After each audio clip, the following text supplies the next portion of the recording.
తాగునీటి పరీక్షలు చేయడం ద్వారా నీటి నాణ్యత, భద్రతను అంచనా వేసి బ్యాక్టీరియా, రసాయనాలు, హానికర ఖనిజాల గుర్తించి ఆరోగ్య ప్రమాదాలు నివారించవచ్చని గ్రామీణ నీటి సరఫరా మరియు పారిశుద్ధ్య శాఖ అధికారి శ్రీనివాసులు తెలిపారు.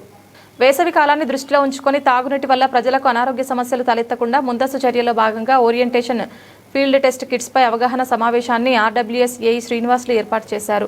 ఈ కార్యక్రమానికి ముఖ్య అతిథులుగా మండల అభివృద్ధి అధికారి రమేష్ బాబు, సచివాలయాల ప్రత్యేక అధికారి ప్రసాద్ పాల్గొన్నారు. మండల పరిధిలోని ఇంజనీరింగ్ అసిస్టెంట్లు, వైద్య సిహెచ్ఓ ఉద్యోగులకు ఈ కార్యక్రమంపై అవగాహన కల్పించారు. మండల అభివృద్ధి అధికారి రమేష్ బాబు మాట్లాడుతూ గ్రామాల్లో కలుషిత తాగునీటి వల్ల ప్రజలు అనారోగ్యానికి గురికాకుండా ముందస్తు జాగ్రత్తలు తీసుకోవాలని, వైద్యపరమైన చర్యలు కూడా చేపట్టాలని సూచించారు. కార్యక్రమంలో ఇంజనీరింగ్ అసిస్టెంట్లు, వైద్య సిహెచ్ఓలు సుప్రియ, లావణ్య, నాగమణి తదితరులు పాల్గొన్నారు. ఈరోజు మండల ప్రజా పరిషత్ కార్యాలయంలో orientation on field test kits మీద అవగాహన కార్యక్రమం, శిక్షణ అవగాహన కార్యక్రమం జరిగింది. ఈ కార్యక్రమంలో ముఖ్యంగా మన ఇంజనీరింగ్ అసిస్టెంట్లు, ఎంఎల్హెచ్పీలకి శిక్షణ ఇవ్వడం జరిగింది.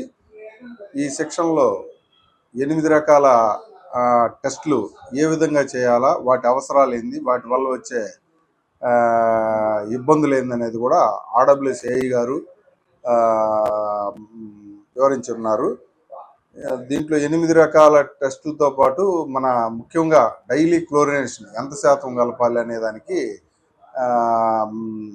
వాళ్ళకి ట్రైనింగ్ ఇచ్చున్నారు. ప్రతి టెస్టు వాటి ఉపయోగము మరియు ఆ టెస్ట్ రిజల్ట్ ఏ విధంగా చేయాలనే దానికి పునశ్చరణ తరగతులు జరిగినవి.